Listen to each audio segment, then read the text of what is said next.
Nagbabalik na naman ang inyong tagapaglingkod ng mga balita at pawang katotohanan lamang. Naging mainit nga na usapin sa mundo ng social media. Talaga naman nagwala nga itong sikuting ng norte na ito sa loob mismo ng palasyo matapos ngang masobrahan sa pagkapulburo. Dito nga natin mapapansin na talagang wala na nga itong kredibilidad para pamamuno sa bansa natin dahil hindi niya na nga ginagampanan ang kanyang tungkulin ay talagang nagpiepesta pa nga sila ng pulburon at ang nakakalungkot pa dito ay sa loob mismo ng palasyo, hindi na nga ginagalang at hindi na nila ginagalang ang batas dahil talagang ginagamit nila ang kanilang pera para bayaran ang matataas na mga opisyales para hindi nga ito kumalat. Ngunit hindi na nga masikmura ng kanyang mga tauhan at talagang linik nga ang mga video na magpapatunay nga na nagpiepesta sila sa loob mismo ng pulburon. Kaya pala takot na takot itong si Kuting ng Norte magpatest dahil talagang gumagamit nga ito ng pinagbabawal na pulburon. Ang nakakalungkot dito ay hindi na nila ginagampanan ang kanilang tungkulin at puro pangako at sinasabi pa nila na naubos na ang pera ng bansa natin dahil nagamit ito sa mga proyekto. Ang nakakalungkot dito, wala naman silang maipakita ni isang proyekto. Meron silang naipakita noon, ngunit palpak naman dahil nasira agad ito dahil hindi nga maganda ang quality. Mga kaibigan, para nga sa karagdagang impormasyon, panoorin nga natin ang buong video. At kung bago ka pa lamang sa akin channel, huwag kalimutan i-click ang subscribe button at notification bell para lagi kang updated sa ating mga bagong video. At para sa solid viewers natin dyan, maraming salamat sa walang sawang pagsuporta. Pumunta ako and some other TikTok friends. Pumunta kami ng Batasan. Ang goal lang talaga, Mother, ay mag-invite ng mga pupunta sa Batasan for today ng 5 in the afternoon. Kasi may mga grupo na gustong magpakita ng suporta kay Inday Sara at kay Attorney Zuleika, in which I intend to join. Ngayon, after nun, after na, mga ano lang kami, siguro mga 1 hour lang kami sa Batasan. Umalis na kami and ayun na nga, after nun, lumabas na nga yung gusto palang dalhin si Attorney Zuleika from HOR to Women's Correctional. And I think from there, doon na talaga we see how hysterical Attorney Zuleika was pagkatapos ngayon Attorney Zuleika is here in Veterans, sumunod rin kami. Nung umalis pala kami doon, Mother, nung umalis kami sa Batasan, Veterans Hospital siya, hindi St. Luke's. May mga tao na. Hindi, wala siya sa St. Luke's kasi may mga reports na nasa St. Luke's. So, nasa Veterans Hospital siya. Nasa Veterans pa siya. Okay, that's clear. Pero, okay, go ahead, Joey. Ililipat po yata siya sa, they are thinking of moving her from Veterans to St. Luke's. Ayun. Mother, kumakapal na rin yung tao sa Batasan. Nung umalis kami ng Batasan, meron ng mga nagsisipagpuntahan doon. So, I think there should be no time, no? We should not set any time. Kung magpuntahan na lahat ng tao doon, mag-organize na kayo, pumunta na kayo. Pumunta na kayo. Wala nang oras-oras. Wala nang oras. Yeah. Kailangan natin continuous, tuloy-tuloy na to. Yes. So, tuloy-tuloy na to. So, saan pupunta ang mga tao? Yung mga maraming nakikinig sa atin. Saan sila pupunta? Sa Veterans, sa Batasan? Saan ba dapat pumunta? Sa kayo ngayon? Sa Veterans, diba? Batasan. Nandito kami sa Batasan ngayon. But I think, the goal is really talampagin ang House of Representatives, makinig sila. Their job is to represent us. Yun yung trabaho nila, i-represent nila tayo. They are not representing us anymore. Correct. At higit sa lahat, yung mga tao dyan sa Manila, yung mga constituents ni Joel Chua. I mean, yan ba ang boses na gusto nyo ipagmalaki, Joel Chua? Yan ba yung yung mga constituents ni Joel Chua, magsilabas kayo. Kasi yung ginagawa ni Joel Chua, yan ang representation nyo dyan sa mga taga Manila. And, you should go out and tell this idiot na hindi yun yung gusto ninyong mangyari. Hindi ganun kanya kayo ire-representa dyan sa House of Representatives. Ano idiot sa Tagalog? Sa ano? Tanga. Oh, yun. Yeah. Okay, tanga talaga. Pero, Joey, gusto namin malaman ng ating mga kababayan kasi kanina narinig namin, 'di ba? At I believe nasa Zoom meeting ka rin na parang nahimatay si Attorney Lopez, no? At sinasabi nga ni Inday doon sa background na ginigising niya and hindi pinapapasok nga yung mga ambulansya. So far stable naman siya. Actually, Anong Mother, wala ako dun sa Zoom meeting.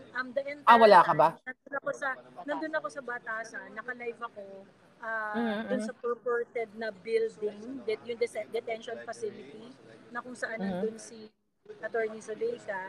So nakikita ko yung mga sergeant at arms na dinidescribe ni Attorney Zuleika doon sa live ninyo, Sa na live. ito yung Aha. pumasok, may lalaki, may babae, and things like that. Nakikita namin sila doon sa labas ng building. Ganon. And then, Okay. yung mga media doon, binabantayan rin nila, nandun kami sa same na pwesto, binabantayan rin nila yung mga susunod na galaw. And then, until nga, takbo kami eh. Ano, si Mother. Yeah, okay na. Bumalik. Ginugurgur tayo, pero sige lang, go. Ayan. Takbo kami, Mother, from South Gate to North Gate. Pumunta kami either kung ano yung may ganap. So, until nga dumating yung ambulansya ng OVP para bigyan ng medical attention si Attorney Z, si Attorney Zolaika. Yeah. But pahirapan na papasukin, and ang nakakabwisit doon, Mother Dino, ang nakakabwisit doon, pinapasok nila yung mainstream media sa loob. But Oh my the God. medical team of OVP, hindi nila pinapasok. I mean, Oh my gosh. Nakita nyo, mga kaputahan to, di ba? Anong kaputahan to? Di ba? You know, there is some rules. Even if the other person is your political enemy, you don't True. do that. You don't do that. Yeah, it's between life and Kung death. magkaaway kayo sa politika, mga putang ina ninyo, Diyos ko, hindi nyo dapat ginagawa yan. Naghang. Sige, Joey, continue. Mga walang hiya tong mga to. 'Di ba? Miss Cathy, mga ilang minuto nag-antay ang paramedics bago na ipapasok o sino ang nagdesisyon finally? 2 hours? 2 hours. 2 hours. Oh my God. Imagine nyo kung between life and death na actually almost, life and death na yung sitwasyon ni Attorney Zuleika. This 5 minutes lang na mawalan ka ng oxygen sa brain mo, you're brain dead, right? Yes. Kaya nga, kailangan natin ipaalam sa taong bayan. Oh my God. So nakita mong, ano ang reaksyon ng mga, gusto ko makita yung mga gwardiya doon, sergeant at arms. Ano yung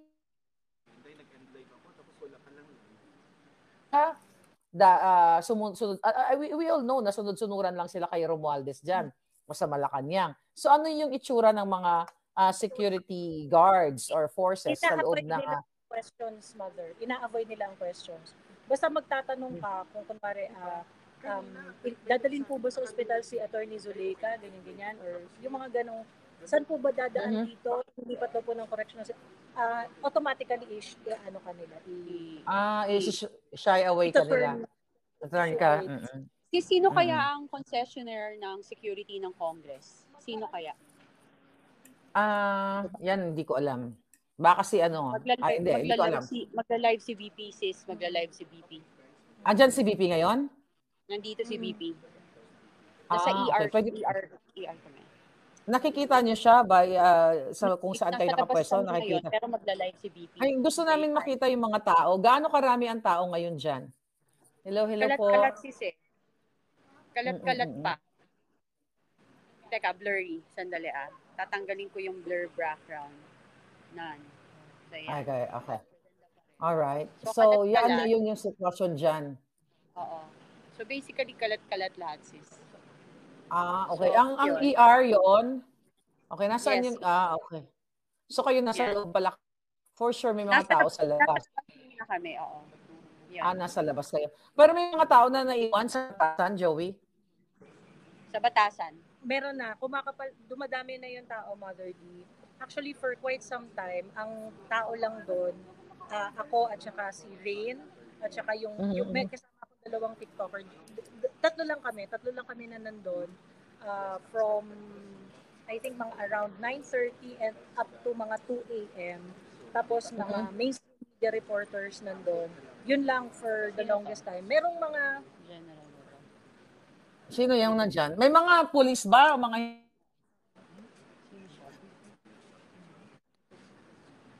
Hindi ko alam kung sino yan. may dumating na uniformado. Oo.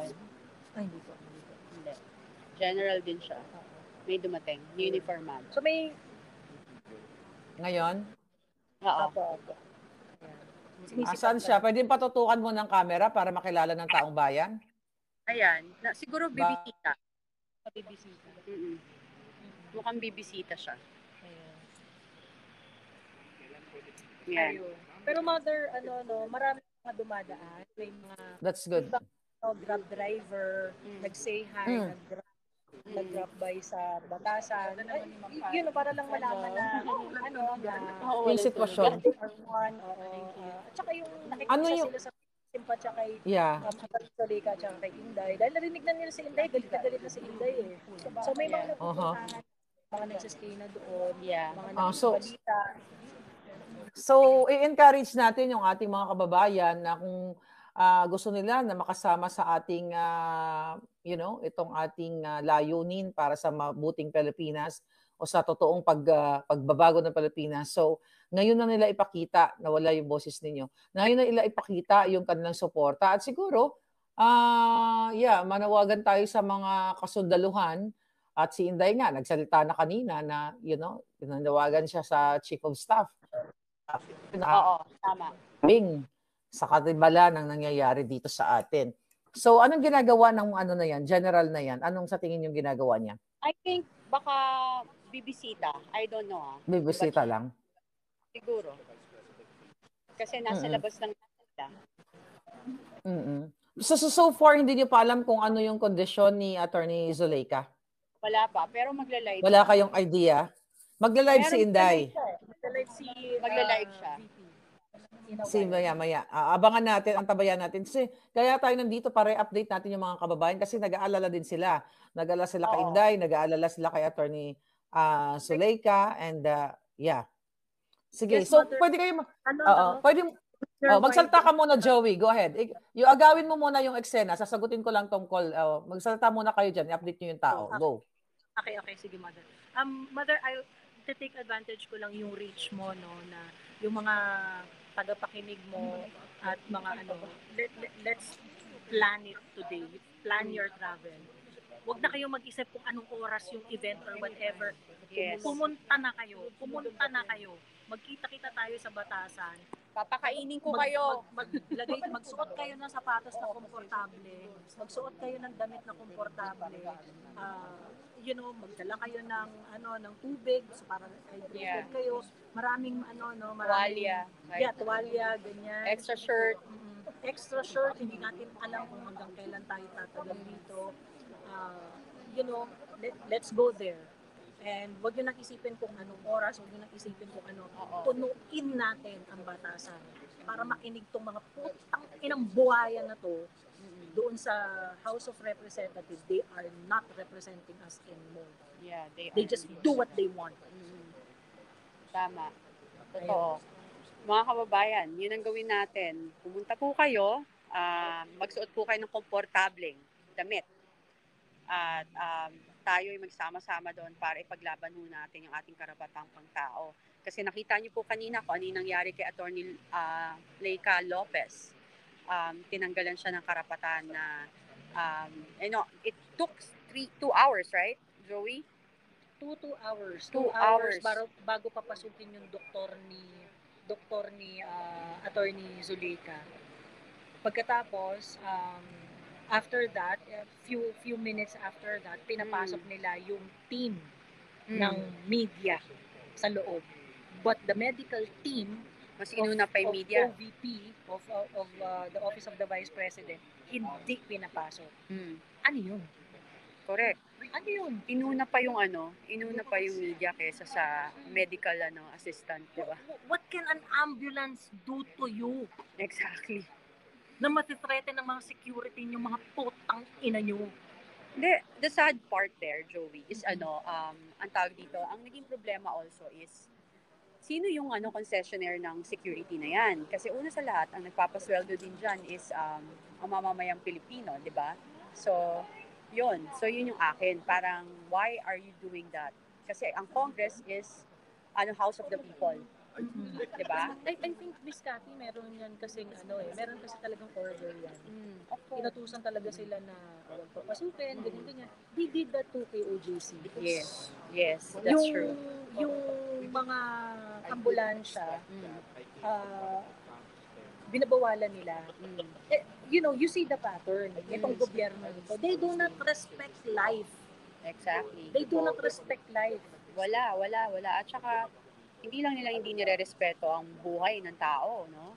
Even yung kapulisan, ang military or sundalo natin, binababoy nila, sinisiraan nila. Correct. 'Di ba? Para mas pinagtatanggol nga nila yung mga kriminal, convicted criminal, kaysa dun sa mga nagtatanggol sa atin. 'Di ba? Napakawalang hiya. Napakawalang kwenta. 'Di ba? Ayun. This is our chance. Plan your travels today. Plan your travels today. Magkikita-kita tayo basta pumunta kayo malapit sa Batasan or sa Batasan mismo. Magkita-kita tayo. Mafi-figure out natin to on how to do this. Just show up. Yes. Show up today. Yes. Tama. In support. Lalo yung mga kababaihan na matatapang dyan, lumabas kayo kasi mga ina na we need to take good care of our family. 'Di ba? Yan. Correct. Ina ka na rin ba, Joey? Single? Hindi pa po. Single pa, o ready to mingle. Binenta. Mukha lang nanganak. Oh, hindi pa naman. Grabe naman. Hindi. Hindi naman. Diba? Anyway, Ayan. But, Bahala mo yung tulog basta magaganda. Diba? Ayan. So, dito, talagang yung mga tao dito, hindi bayad. Nagsasakripisyo. Si Joey, layo ng bahay nito. Sa norte pa, Bulacan pa yan. Dulo-dulo tayo. South ako. Ayun, so, yung ginagawa dito, it's about talaga para sa mamamayang Pilipino. Alam mo yun? Yun. Diba? Laban. Ayan. may phone call si mother. Oo nga, busy. Ayan. Busy si mother. Miss Cathy. Ayan si Rain, mga Oh, si Rain. TikTokers na kasama Ayan, ko. si Rain. Isang Hi. TikToker. Habang busy si Mother Dragon. Ayan. Ano sasabihin ko? Ano yung mga Speak up. nangyari kanina? Okay. Kanina, we were there. Yung mga nakita natin. Mga nakita natin. Kasi we were there early, tapos meron kami nakitang mga barricade early. Tapos may ready ambulance, Yeah. standby, gano'n. Tapos umalis kami, tapos bumalik kasi kumain kami. So pagbalik namin, may mga vloggers na rin na Yeah. nakaantabay doon. And then while we were there, nag-live po sila, yung OVP. And then so doon na parang doon na yung nakikita natin sa live na Sarah was all out. Yun na lang sasabihin ko. Sarah Yeah. was no Holds barred. No holds barred. Talaga Yeah. siya. So ayun, that was the first time we heard her na gano'n. Parang for me, sa assessment ko, wala na siyang pakialam kung i-impeach siya. Di ba? Correct. Wala na siyang pakialam kung anong sa sariling kapakanan niya, wala na siya doon. Yeah. Para sa mga tao na siya, sa taong bayan, sa Yes. kanyang mga staff. Yes. Kasi she protects the people, she protects her staff, wala na siya paki kung anong mangyari sa kanya. True, Kaya true. all out siya.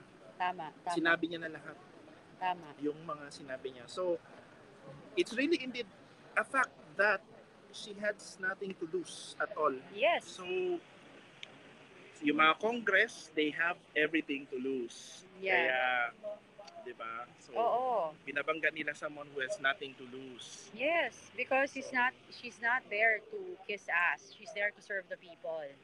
So, Diba? doon na talaga natin nakikita yung yung great leader sa kanya na for the people. Wala siyang pake kung anong mangyari sa kanya. Yeah. Yun. that's really commendable of her. Kasi sacrificing her career. Kasi ano na siya, Oh, bagsak yeah. na bagsak na siya. Oo. Diba? Alam mo, Sira na, na siya. ang tingin ko sa kanya, nag-hold kasi siya for his people eh. Pero nung doon sila nagkamali, in the past, di ba? Kasi parang sa kanya, sige, hindi na lang, hayaan na lang natin sila hanggang matapos to. But now, because like, sige, sinasaktan nyo ha, binabastos nyo, sige, babastusin ko na rin kayo. Ito pala yung gusto nyong laban. Hindi kayo madaan sa tahimik lang, sa maayos lang, bastusan pala eh, di ba? Ayun.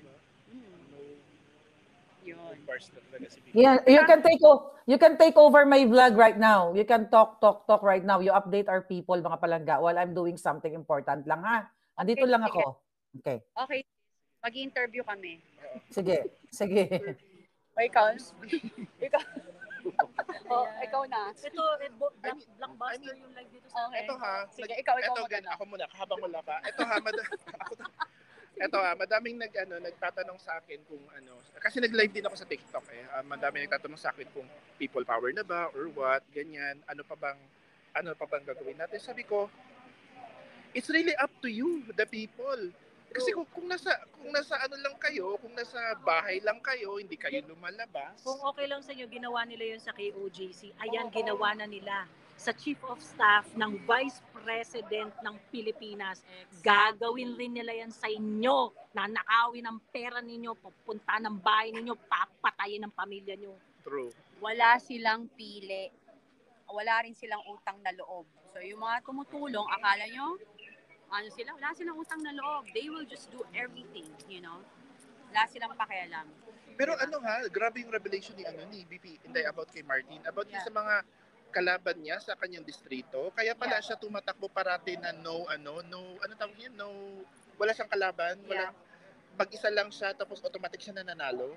Kasi yun pala yung ginagawa niya sa mga kalaban niya. It's either binabayaran niya para Pero may improvement ba Tacloban? I've never been to Tacloban, pero I've seen their public market. Oh my God. I'm a Waray. My mom is a Waray also. Ilocanong Waray din ako eh. Ito. Wait. I would just like to show this bullshit. Ayan. Gamitin nyo na yan. Teka lang 29 minutes ago, merong coverage ang GMA. Ewan ko, baka ito, inano lang to, no? Isinend lang naman sa GMA or whatnot. But they have this ability to shoot the video inside the vicinity, sa detention facility, but di nyo mapapasok yung medical team ng OVP. Pero kaya nyo magbigay ng ganitong clip sa media. Ano to? That's true. Yeah, grabe. Sige, mag-interview lang kayo ng mga tao dyan. Palang salamat si Rodal. Thank you, Palangga. Lumabas tayo sa kalsada, mga taga-Pilipinas, sabi ni Norgie. Grabe. At thank you so much sa inyong pagpuyat dyan, Joey, lahat kayo dyan, Kat. Ikaw, sir. Hi. Hello. Mga kababayan, ito, wala pa akong tulog. Parang putla ako. Parang ghost. Kala mo ng lipstick. Pero okay naman. Malindog pa rin.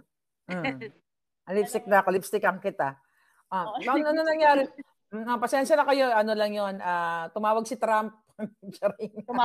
Si Trump. Sabi niya, lagot sa akin niya si Bangag kapag nakaupo na ako.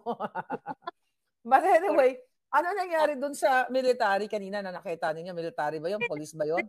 Dito pa rin sila. I think nagbigay galang kay VP Sara. Siguro, so far ba parami yung mga tao? Oo, dumadami na yung tao. Yun, may mga media na rin na nandito. Alam mo saan yun. kaya sila mawi? Tumingin nga tayo kung merong. Sis, magdaldal lang kayo dyan. Maghanap kayo ng ma-interview. Tanungin ko lang sa batasan kung meron Maghanap tayo kung may nasa batasan. Makakuha tayo ng information.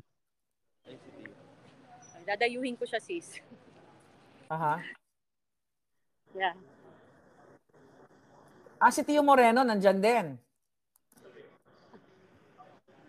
Sino to? Harley. Ay, hello po. Hi Tio, how are you? Kumusta? Anong sitwasyon dyan ng mga bangag? Okay lang po. Nandun po yung sa emergency room, may mga pulis din kahit yung sa labas ng room mismo. paano makakatakas ang pasyente, Correct, tinutulungan correct. na nga ng mga ano, Mga gago. Ah, so yun. teka muna. Anong sitwasyon? Ano yung status, ang health status ni Attorney Zuleika? Actually kanina hinimatay talaga yun kasi nagsusuka. Anxiety. Tapos feeling ko nag-mix na yun, di ba? Yes, Pag yes. stress ka na. It happened Tapos to me, sis. wala na siyang strength, wala na siyang energy. Yeah. Nanghina siya. Tapos yun, tinulungan na lang ni BP kanina Hindi kasi ano yan eh. anong tawag? Palpitate. Heavy palpitations, Yeah. tapos hindi yung breathing niya, hindi siya nakaka-breathe na. Oh. Sa ngayon ba si Inday nasa bedside pa rin, katabi ni attorney? Yeah. Oh my God. Hindi pa rin natutulog si Inday, pero syempre very strong naman siya. And Yeah. we're grateful, no, dahil nandiyan kayong lahat, talagang full force tayo. Ano ba to, Tio? Ano ba ikaw as a fighter also and an advocate ng ng katotohanan at pag-ibig sa bayan? Ano to? Start na ba to? Ano, tuloy-tuloy na ba ang puyatan natin dito sa batasan man o kung saan man, sa kalsada? Personally, I would really say na this is the start na. Okay, good.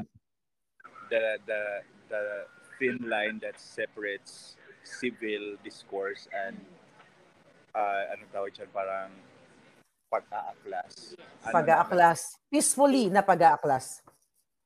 Ano Kasi, yung sentimiento nila ng mga kamag-anak mo, kaibigan mo, diyan? Anong sentimiento ng tao?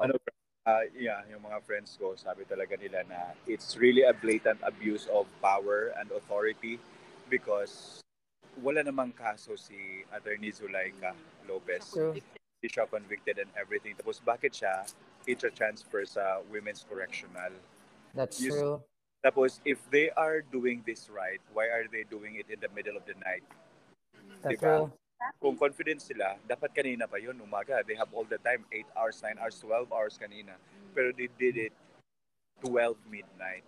Tapos pati yung executive assistant ni Attorney Zuleika, kinunan pa nila ng cellphone. Tapos yung assistant, she was trying to explain na I'm not a detainee. I'm just here to help out my boss, ganyan. Tapos kinunan ng cellphone kasi nga, as per rules daw ng HOR.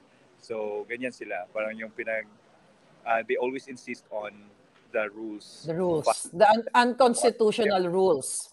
Yeah, and they are the ones violating their own rules and regulations with the HOR. So, yan yun. Ang masasabi ko talaga is it's a blatant abuse of power na. So, they did it kay Pastor Quiboloy, ngayon na naman kay Attorney Zuleika, an IP lawyer. Diba?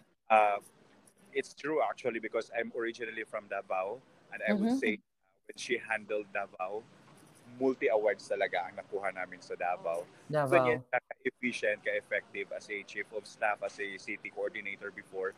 Tapos ang hindi ko alam talaga bakit siya yung target.